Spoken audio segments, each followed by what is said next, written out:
မင်္ဂလာပါရှင် TV မြန်မာမှကြိုဆိုပါရစေဒီကနေ့2026ခုနှစ်မတ်လ30ရက်နေ့တနင်္လာနေ့ညနောက်ဆုံးရသတင်းများကိုတင်ဆက်ပေးသွားမှာဖြစ်ပါရဲ့ရှင်ကျွန်မနဒီနင်းပါအကြမ်းဖက်စစ်ကော်မရှင်အတွင်းတပ်ချုပ်ဒူးချုပ်များပြောင်းလဲခန့်အပ်ပြီးကာလရှည်ကြာနံပါတ်1နေရာကိုရယူထားတဲ့ဒုတိယဗိုလ်မှူးကြီးစိုးဝင်းမှာယာတုမှဖယ်ရှားခံလိုက်ရတယ်ဆိုတဲ့သတင်းနေပြည်တော်မှာ12နာရီကြာမီးဖြတ်တောက်မှုအပေါ်စစ်လော်ဘီဟန်ငိမ့်ဦးကပြင်းပြင်းထန်ထန်ဝေဖန်ခဲ့တယ်ဆိုတဲ့သတင်းအပါအဝင်အခြားစိတ်ဝင်စားစရာနောက်ဆုံးရသတင်းများကိုတင်ဆက်ပေးသွားမှာဖြစ်ပါရဲ့ရှင်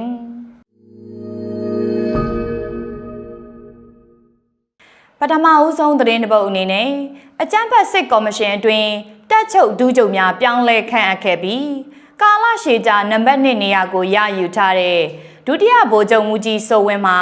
ယာတုမှဖယ်ရှားခြင်းခံလိုက်ရကြောင်းသတင်းရရှိပါရရှင်စစ်ဘက်ရေးရာလုံခြုံရေးအရာရှိချုပ်စရဖဗိုလ်ချုပ်ကြီးရဲဝင်းဦးဟာမတ်လ4ရက်နေ့တွင်ကာကွယ်ရေးဦးစီးချုပ်ကြီးဖြစ်ယာတုတိုးမြင့်ခဲ့ပြီးဖြစ်တော်လဲမတ်လ29ရက်နေ့မှစတင်ကဗိုလ်ချုပ်မှူးကြီးအဆင့်ဖြင့်တပ်မတော်ကာကွယ်ရေးဦးစီးချုပ်ယာတုကိုလွှဲပြောင်းရယူခဲ့တယ်လို့သိရှိရပါတယ်ထို့အတူရခိုင်ကညှိနှိုင်းကုတ်ကဲရေးမှုကြီးရေလေးတာဝန်ထမ်းဆောင်ခဲ့တဲ့သူဗိုလ်ချုပ်ကြီးကျော်စွာလင်းကိုလည်းဒုတိယဗိုလ်ချုပ်မှူးကြီးအဆင့်သို့တိုးမြင့်ကဒုတိယတပ်မတော်ကာကွယ်ရေးဦးစီးချုပ်အဖြစ်မတ်လ29ရက်နေ့တွင်ပင်အစားထိုးခန့်အပ်ခဲ့တယ်လို့သိရှိရပါတယ်အဆိုပါထိပ်ပိုင်းယာတုအပြောင်းလဲများနဲ့ပတ်သက်၍နိုင်ငံရေးလေ့လာသူများကမူမင်းအောင်လှိုင်ဟာ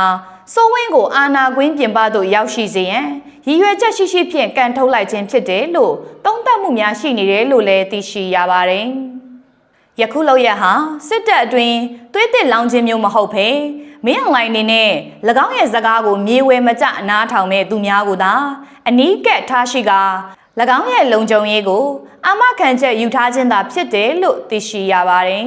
။အလားတူကျော်စာလင်းကိုဒုတိယဗိုလ်ချုပ်မှူးကြီးအဆင့်ဖြင့်နေရာပေးလိုက်ခြင်းဟာစိုးဝင်းနဲ့နီးစပ်တဲ့စစ်အုပ်စုများကိုအင်အားကြီးနဲ့တွားစေရန်နှင့်စစ်တပ်တစ်ခုလုံးကိုစစ်ကောင်းဆောင်မင်းအောင်လှိုင်ရဲ့လက်အောက်ခံဖြင့်အကျွင်းမဲ့သစ္စာခံစေရန်စနစ်တကျစီမံလိုက်ခြင်းဖြစ်တယ်လို့လည်းသိရှိရပါတယ်။ဒါအပြင်တော်လိုင်းအင်အားစုများရဲ့ထိုးစစ်များကြောင့်စစ်မြေပြင်တွင်အကြက်ရိုက်နေချိန်မှာခေါင်းဆောင်မှုပိုင်းကိုကမောက်ကမပြောင်းလဲလိုက်ခြင်းမှာစစ်ကော်မရှင်ရဲ့ပြိုလဲမှုကိုပုံမှုမြန်ဆန်စေမဲ့အချက်တစ်ခုဖြစ်လာနိုင်တယ်လို့သုံးသပ်မှုများလည်းရှိနေကြောင်းဒေသတွင်သတင်းရင်းမြစ်များထံမှသတင်းရရှိပါရရှင်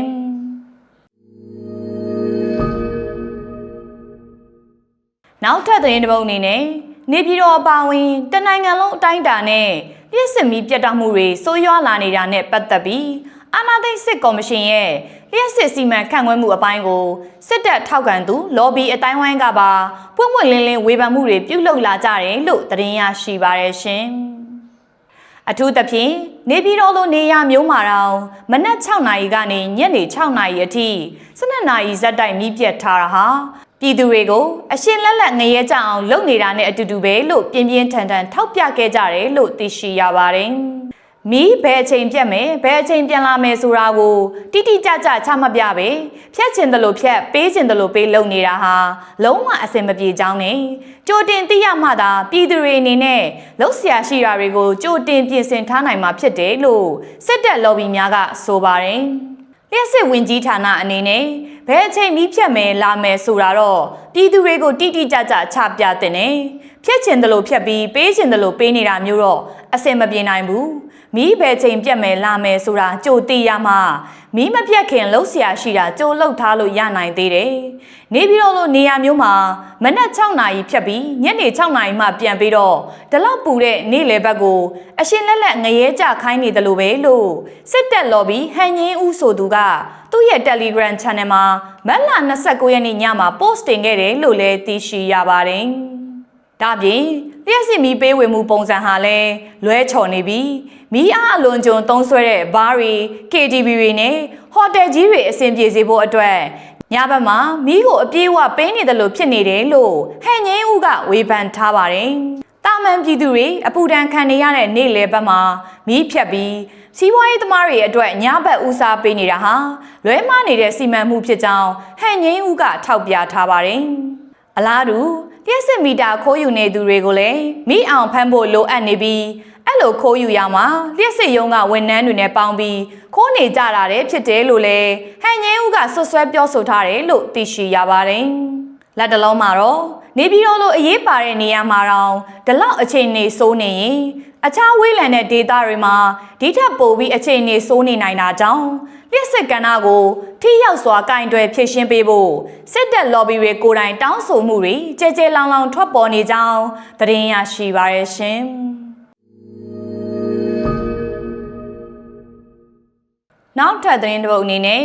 မြန်မာနိုင်ငံထုတ်ယူကရိန်းနည်းပညာသုံး BTR4 တန်ကြပ်ကာကစစ်ကားများကို82နှစ်မြောက်စစ်တပ်နှစ်ပတ်လည်နေ့တွင်ပထမဆုံးကြိမ်ထုတ်ဖော်ပြသခဲ့တယ်လို့သတင်းရရှိပါရရှင်။မတ်လ29ရက်နေ့နေပြည်တော်တွင်ကျင်းပပြုလုပ်ခဲ့တဲ့82ကြိမ်မြောက်စစ်ရေးပြအခမ်းအနားတွင်ယူကရိန်းနိုင်ငံရဲ့နည်းပညာအကူအညီဖြင့်မြန်မာနိုင်ငံအတွင်းမှာပင်အချောသက်ထုတ်လုပ်ထားတဲ့ BTR4 တန်ကာလူတင်ယာဉ်များကိုပထမဆုံးကြိမ်ဖြစ်တရားဝင်ထုတ်ဖော်ပြသခဲ့ခြင်းဖြစ်တယ်လို့သိရှိရပါတယ်။မြန်မာနိုင်ငံဟာအဆိုပါတန်ကြပ်ကာကယာဉ်များကိုထုတ်ခွင့်လိုင်စင်ကိုယူကရိန်းနိုင်ငံထံမှ2018ခုနှစ်မတိုင်မီကာလကတည်းကရယူထားခဲ့ခြင်းဖြစ်ပြီးယခုအခါတွင်မှာလူထုရှေ့မှောက်သို့ပထမဆုံးရောက်ရှိလာခြင်းဖြစ်တယ်လို့သိရှိရပါတယ်။စစ်ရေးပြအခမ်းအနားတွင်တွေ့ရှိရတဲ့ဗီဒီယိုမှတ်တမ်းများအရအဆိုပါ BTR4 တန်ကြပ်ကာကယာဉ်များတွင်စစ်တပ်နှင့်ဘုံပစ်လောင်ချာများတပ်ဆင်ထားတဲ့ပစ်ခတ်မှုစနစ်များပါဝင်တယ်လို့သိရှိရပြီး 2S1 Gavostiga အမြောက်တင်ယာဉ်ရဲ့ကိုယ်တယ်ပေါ်တွင်တရုတ်နိုင်ငံထုတ် WMA301 ဘိန်းတက်တင်ကားရဲ့105မမအမြောက်စနစ်ကိုတပ်ဆင်ထားတဲ့အပေါ့စားတင်ကားအသစ်များကိုလည်းထည့်သွင်းပြသခဲ့တယ်လို့သိရှိရပါတယ်။အဆိုပါစစ်လက်နက်ပစ္စည်းများဟာမြန်မာစစ်တပ်အနေနဲ့ပြည်တွင်းမှာပင်တန်ချက်ကာရင်းနဲ့တင်ကားအမျိုးမျိုးကိုကိုယ်တိုင်ထုတ်လုပ်နိုင်စွမ်းရှိလာတာကိုပြသနေခြင်းဖြစ်ပြီးမြန်မာနိုင်ငံနှင့်ယူကရိန်းနိုင်ငံတို့အား2021ခုနှစ်အာဏာမသိမ်းမီကာလအထိစစ်ဘက်ဆိုင်ရာနည်းပညာပိုင်းတွင်နီးကပ်စွာပူးပေါင်းဆောင်ရွက်ခဲ့ကြတယ်လို့လည်းသိရှိရပါတယ်။2020ပြည့်နှစ်တွင်ယူကရိန်းနိုင်ငံပိုင် Ukaspat Export ကုမ္ပဏီဟာမြန်မာနိုင်ငံအတွင်းတန်ချက်ကာရင်ပြုပြင်ရေးစက်ရုံတည်ဆောက်ရန်အတွက်စာချုပ်ချုပ်ဆိုခဲ့ပြီးအပေါ်ပစ္စည်းထုတ်လုပ်ခြင်းမှအစားအကြီးစားပြုပြင်ထိန်းသိမ်းခြင်းလုပ်ငန်းများအထိဆောင်ရွက်နိုင်ရန်ရည်ရွယ်ခဲ့ခြင်းဖြစ်တယ်လို့လည်းဒေသရင်းသတင်းရင်းမြစ်များထံမှသတင်းရရှိပါရရှင်။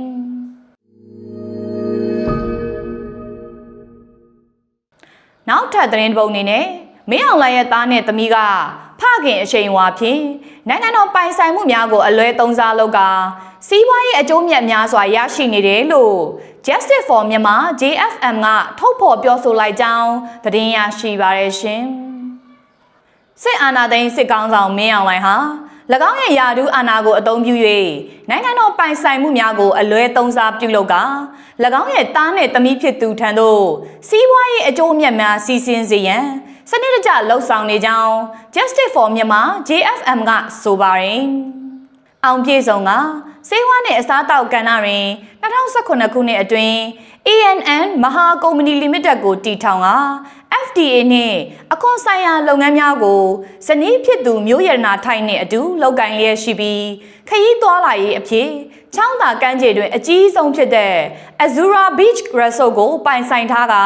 ရင်းအပန်းဖြေစကန်အတွက်မြေဧရိယာ22ဧကအကျော်ကို Sky One Construction မှတဆင့်အခွင့်အထူးခံရယူကတိစောက်ခဲ့ခြင်းဖြစ်တယ်လို့သိရှိရပါတယ်။ကုန်သွယ်ရေးနဲ့ဆောက်လုပ်ရေးတွင်လည်းဘုံမြတ်ပြည်စုံ trading နဲ့ငင်းချမ်းပြည်စုံ manufacturing and trading ကုမ္ပဏီများကိုလည်းပိုင်ဆိုင်ထားပြီး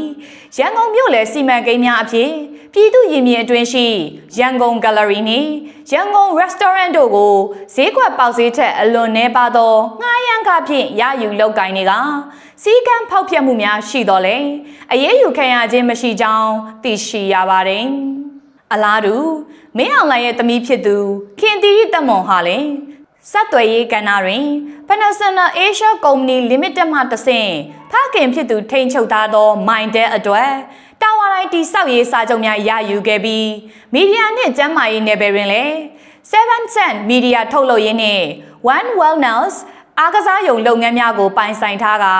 ၎င်းရဲ့အားကစားယုံတစ်ခုကိုစစ်တပ်ပိုင်မြေပေါ်တွင်တည်ဆောက်ထားတဲ့ Golden City အိမ်ယာအတွင်းဖွင့်လှစ်ထားတယ်လို့သိရှိရပါတယ်။ဒါ့အပြင်အောင်ပြည့်စုံဟာ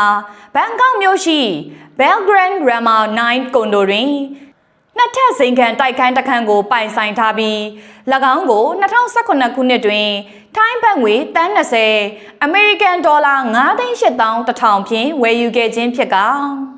ထို့သို့ဝယ်ယူရာတွင်နိုင်ငံသားများမြေပိုင်ခွင့်ကိုတားမြစ်ထားသည့်ထိုင်းဥပဒေအားရှောင်လွှဲနိုင်ရန်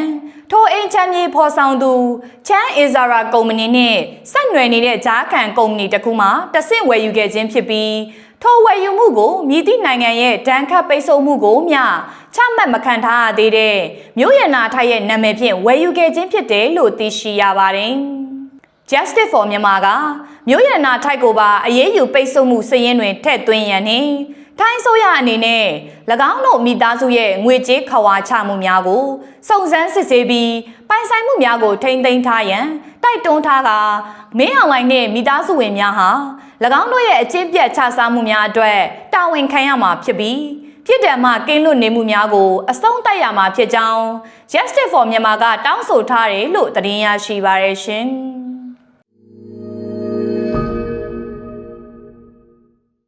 နောက်ထပ်သတင်းတစ်ပုဒ်အနေနဲ့မကွေးတိုင်းမြိုင်မြို့နယ်ကန်နက်ကျေးရွာကိုစစ်တပ်ကစစ်ကြောင်းထိုးဝင်ရောက်ပြီးပြည်သူ၄ဦးကိုဖမ်းဆီးကပြည်သူပိုင်ပစ္စည်းများကိုမီးရှို့ဖျက်ဆီးသွားကြောင်းမြိုင်ပကဖတာဝန်ရှိသူတဦးထံမှသတင်းရရှိပါရရှင်။မတ်လ29ရက်နေ့မွန်းလွဲပိုင်းတွင်မြိုင်မြို့နယ်ကန်နီပြူစောတိရွာမှထွက်လာတဲ့အကြမ်းဖက်စစ်တပ်နှင့်ပြူစောတိများဟာကန်နက်ကျေးရွာကိုဝင်ရောက်စီးနင်းပြီးပြည်သူပိုင်ပစ္စည်းများကိုစိတ်ကြိုက်ခိုးယူခဲ့ကြောင်းသိရှိရပါတယ်။ထို့နောက်စစ်ကြောင်းကကျေးရွာအတွင်းရှိပြည်သူ၄ဦးကိုလည်းဖမ်းဆီးခေါ်ဆောင်သွားက၎င်းတို့ယူဆောင်လိုခြင်းမရှိသောပစ္စည်းများကိုမီးရှို့ဖျက်ဆီးသွားကြောင်းဒါအပြင်ပြည်သူပိုင်နွားများဆန်စီစားနှင့်စားနပ်ရိက္ခာများကိုယူဆောင်သွားကြောင်းသိရှိရပါတယ်။ကန်နီပြူစောထီတွေကသူတို့ရိတ်ခါလဲနဲနေတော့ရွာတွေကိုပတ်နေတာပြည်သူပိုင်ပစ္စည်းတွေကိုယူမီးရှို့ပြီးတော့ပြည်သူ၄ဦးကိုဖမ်းသွားတယ်။ပြည်သူပိုင်ပစ္စည်းတွေကိုမီးရှို့သွားပြီးတော့နွားတွေဆန်စီစားအကုန်လုံးကိုယူဆောင်သွားတယ်လို့မြိုင်ပကဖမှတာဝန်ရှိသူတဦးကပြောပါတယ်။ဒါအပြင်မတ်လ29ရက်နေ့မွန်းလွဲပိုင်းကလည်းအကြမ်းဖက်စစ်တပ်ကမြိုင်မြို့နယ်မကြီးကန်ရွာကိုတိုက်ပွဲဖြစ်ပွားခြင်းမရှိဘဲ Jet Fighter တစ်စီးဖြင့်ဘုံကျဲတိုက်ခိုက်ခဲ့ကြောင်းအဆိုပါဘုံကျဲတိုက်ခိုက်မှုအတွင်းပြည်သူများထိခိုက်မှုမရှိတော့လဲနေအိမ်များပျက်စီးခဲ့ကြောင်းသတင်းရရှိပါရရှင်။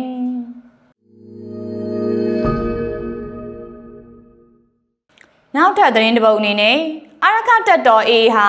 မင်းပြမြို့သိမ်းတိုက်ပွဲကာလတုန်းကဖမ်းဆီးရမိထားတဲ့စစ်တုံးပန်းနဲ့တုံးပန်းမိသားစုဝင်တွေက152ဦးကိုပြန်လည်လွှတ်ပေးလိုက်တယ်လို့သတင်းရရှိပါရရှင်။ပြီးခဲ့တဲ့2024ခုနှစ်ဖေဖော်ဝါရီလ6ရက်နေ့မှာအာရခတပ်တော် AA ဟာမင်းပြမြို့နယ်ကိုအပိသက်သိမ်းပိုက်ရရှိခဲ့ပြီးစစ်ကောင်စီတပ်ဖွဲ့ဝင်တွေတုတ်ပန်းတွေနဲ့တုတ်ပန်းမိသားစုဝင်တွေအများပြားကိုလည်းဖမ်းဆီးရမိခဲ့တယ်လို့သိရှိရပါတယ်။အဆိုပါမြို့သိမ်းတိုက်ပွဲကာလအတွင်းဖမ်းဆီးရမိခဲ့တဲ့စစ်တုံးပန်းတွေကို AA ကအတုပ်လိုက်ပြန်လွှတ်ပေးခဲ့ရာလက်ရှိတတိယအကြိမ်မြောက်လွှတ်ပေးမှုမှာစစ်တုံးပန်းမိသားစုဝင်152ဦးကိုပြီးခဲ့တဲ့မတ်လ10ရက်နေ့မှာပြန်လည်လွှတ်ပေးခဲ့တာဖြစ်တယ်လို့သိရှိရပါတယ်။လက်ရှိမြင်းပြခရိုင်အတွင်းကတတိယအကြိမ်မြောက်လွှတ်ပေးလိုက်တဲ့စစ်တုံးပန်းမိသားစုဝင်152ဦးထဲမှာအမျိုးသား44ဦးအမျိုးသမီး54ဦးနဲ့ကလေးတငယ်54ဦးတို့ပါဝင်ပြီးအာရခတပ်တော် AA ကအခမ်းအနားတွေပြုလုပ်ကပြန်လွှတ်ပေးခဲ့တာလည်းဖြစ်တယ်လို့သိရှိရပါတယ်။အခုလိုစစ်တုံးပန်းတွေကိုပြန်လွှတ်ပေးရမှာအာရခပြည်သူတော်လှန်ရေးအစိုးရရဲ့ဒေသဆိုင်ရာတာဝန်ရှိသူတွေရဲ့ရှေ့မှောက်မှာသူတို့ရဲ့မိသားစုဝင်တွေထံကောင်းမွန်စွာပြန်လည်အနံခဲ့ပြီးဂရိခံဝင်လက်မှတ်တွေထိုးခိုင်းကပြန်လည်လွှတ်ပေးခဲ့တာဖြစ်တယ်လို့လည်း AA စစ်ရေးသတင်းမြစ်တအူးကပြောပါတယ်။အာရခတပ်တော် AA ဟာမြင်းပြမြို့သိမ်းတိုက်ပွဲအတွင်းဖမ်းဆီးရမိခဲ့တဲ့စစ်တုံးပန်းတွေနဲ့တုတ်ပန်းမိသားစုဝင်တွေကိုပြန်လည်လွှတ်ပေးရမှာ2025ခုနှစ် AP 23ရက်နေ့ကစစ်တုံးပန်းမိသားစုဝင်180ဦးကိုပထမကြိမ်ဖြစ်လွှတ်ပေးခဲ့တာလည်းဖြစ်တယ်လို့သိရှိရပါတယ်။အလားတူ 2025ခုနှစ်မေလ16ရက်နေ့ကလည်းအေအေဟာစစ်တုံးပန်းမိသားစုဝင်225ဦးကိုဒုတိယကြိမ်ဖြစ်ပြန်လည်လွှတ်ပေးခဲ့တယ်လို့လက်ရှိမှာတတိယအကြိမ်စစ်တုံးပန်းမိသားစုဝင်152ဦးကိုထပ်မံလွှတ်ပေးလိုက်တာလည်းဖြစ်တယ်လို့သိရှိရပါတယ်။အေအေဟာမြင်းပြမြို့သိမ်းတိုက်ပွဲကာလအတွင်းမှာဖမ်းဆီးထိန်းသိမ်းထားတဲ့စစ်တုံးပန်းမိသားစုဝင်စုစုပေါင်း948ဦးကိုပြန်လည်လွှတ်ပေးလိုက်ပြီးဖြစ်တယ်လို့လည်းသိရှိရပါတယ်။ဒါ့အပြင်ပြီးခဲ့တဲ့မတ်လ14ရက်နေ့ကလည်းအေအေဟာကြောက်တော်မြို့နယ်အတွင်းဖမ်းဆီးထိန်းသိမ်းထားတဲ့စစ်တုံးပန်းနဲ့တုတ်ပန်းမိသားစုဝင်တွေကိုလည်းပြန်လည်လွှတ်ပေးခဲ့သေးတယ်လို့လည်းသတင်းရရှိပါရရှင်။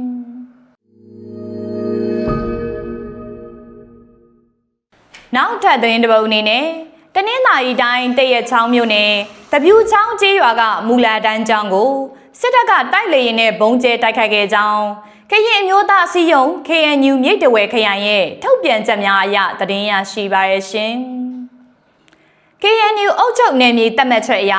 ကဆတ်တိုတရက်ချောင်းမြို့နယ်တပြူချောင်းကျေးရွာကိုမတ်လ29ရက်နေ့ညနေပိုင်းမှာစစ်တပ်ကတိုက်လေရင်နဲ့ပေါင်250ဘုံနှလုံးကျဲချတိုက်ခိုက်ခဲ့ခြင်းဖြစ်ပြီးစာတင်ကျောင်းထိခိုက်ပျက်စီးမှုများရှိခဲ့ကြောင်းဓာတ်ပုံမှတ်တမ်းတွေဖော်ပြထားတယ်လို့သိရှိရပါတယ်။ KNU နဲ့မဟာမိတ်တော်လှန်ရေးပူးပေါင်းတပ်တွေဟာတရက်ချောင်းမြို့နယ်ကဝင်းဝစစ်ကောင်စီတပ်စခန်းကိုမတ်လ17ရက်နေ့မှာသိမ်းပိုက်နိုင်ခဲ့ပြီးစစ်တပ်ဟာဝင်းဝတပ်စခန်းတိုက်ခိုက်ချိန်ကတည်းကတရက်ချောင်းမြို့နယ်ကတိုက်ပွဲဖြစ်ပွားလေမရှိတဲ့ကျေးရွာတွေကိုလေကြောင်းပုံကျဲတိုက်ခိုက်မှုတွေလှုပ်ဆောင်ခဲ့တယ်လို့ဝင်းဝစခန်းသိမ်းပိုက်ခံရပြီးနောက်ပိုင်းမှာလေကြောင်းပုံကျဲတာတွေဇက်တိုက်ပြုတ်လုပ်နေတာဖြစ်တယ်လို့လည်းသိရှိရပါတယ်။မတ်လ16ရက်နေ့ကလည်းတရက်ချောင်းမြို့နယ်ဂုံညင်းစိတ်ကြီးရွာကိုစစ်တပ်ကလေကြောင်းကနေဘုံကျဲတိုက်ခိုက်ခဲ့ရာပြည်သူတွေရဲ့နေအိမ်နှလုံးပျက်စီးခဲ့ပြီးမတ်လ14ရက်နေ့ကလည်းတရက်ချောင်းမြို့နယ်ဂုံညင်းစိတ်ကြီးရွာကိုလေရင်နဲ့ဘုံကျဲခဲ့ရာပြည်သူတအုပ်သေဆုံးခဲ့ပြီးဖုန်ကြီးကျောင်းလည်းပျက်စီးခဲ့ကမတ်လ23ရက်နေ့ကလည်းတရက်ချောင်းမြို့နယ်ဝင်းကဖော်ရွာကိုလေရင်ဘုံကျဲတိုက်ခိုက်ခဲ့လို့ပြည်သူလူထုစိုက်ပျိုးရေးခြံအချို့ပျက်စီးမှုရှိခဲ့တယ်လို့သိရှိရပါတယ်။အဆိုပါဝင်းဝတပ်စခန်းတိုက်ခိုက်ခံခဲ့ရတဲ့စစ်စင်ရေးမျိုးဆက်လက်ဖော်ဆောင်သွားဖို့ရှိကြောင်းတော်လိုင်းပူပေါင်းတပ်ကသတင်းထုတ်ပြန်ထားပြီးပြည်သူတွေလေကြောင်းရန်အထူးသတိပြုဖို့နှိုးဆော်ထားကစစ်ရေးအရှိန်မြင့်ဖော်ဆောင်မှာဖြစ်လို့ပြည်သူတွေအနေနဲ့သတိပေးနှိုးဆော်ချက်တွေကိုအပြည့်အဝလိုက်နာကြဖို့ပူးပေါင်းပါဝင်ကြဖို့ထုတ်ပြန်ထားကြောင်းသတင်းရရှိပါရရှင်။